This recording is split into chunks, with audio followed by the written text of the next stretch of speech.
This short video covers installation of Tripar's L-bars between 12-inch spaced joists. Using a pair of snips, side cutters, or cutting pliers, cut through the short leg at the marked line, then bend the bar back and forth until it breaks. Alternatively, fully cut 2 L-bars at the marked line. Slide together as before.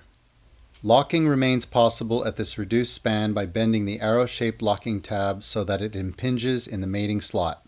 Pry out the far side tab or push in the near side tab.